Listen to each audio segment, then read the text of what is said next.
বাড়ি কোথায় একটু বল। জঙ্গল ফঙ্গল ভেদ করে ওখানে। ঠিক আছে, good morning, welcome to my new blog. আমার নাম কবি, তুমি দেখছো আমার ফ্যামিলি। তো বাড়িতে দেখো সবাই কাজ চলে এসেছে কাজ থেকে, আর বাবা দিকে কাজ করছে, আর মা হয়তো বাবার সাথে গল্প করছে। আর এদিকে বোন দেখো ফোনে কথা বলছে। ওই দেখো চিমকান্ডি, একবার হাই কর,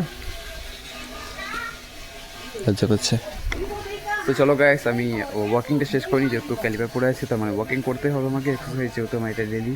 তো চলো, তো আমি বেরিয়ে গেছিলাম রাস্তায়, আর এই দেখো বোন দেখো রাস্তার মধ্যে কথা বলছে, মানে জঙ্গলের সামনে। চলো, আমি যেহেতু রাস্তায় বেরিয়ে গেছিলাম, মানে আমাকে ওয়াকিং করতে হবে, আর একটু ওয়াকিং করিনি, আর এত রোদ রাস্তায় যে কী বলবো। তো গাইস, আমি চলে এসেছিলাম আমাদের শেষ রাস্তার এখানটায়। আকাশের পাশে থেকে দাও কি হাওয়া হচ্ছে,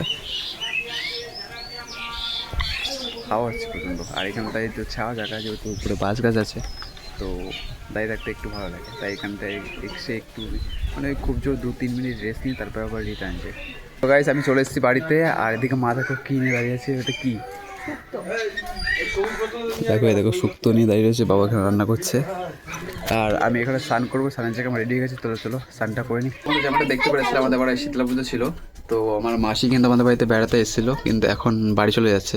তো সবাইকে টাটা করে দে। সবার বাড়ি, মামা বাড়ি, মাসি বাড়ি, সবার বাড়ি বেড়াতে এসেছিল, সবার বাড়ি একসাথে ঘুরেছে, সবার বাড়ি একসাথে ঘুরেছি।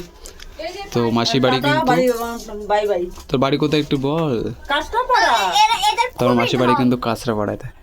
চলো মাসি তাহলে চলে যাক। ওর বাড়ি আটতলায়, আর আমার বাড়ি এখানে। আর এটা মামার মেয়ে।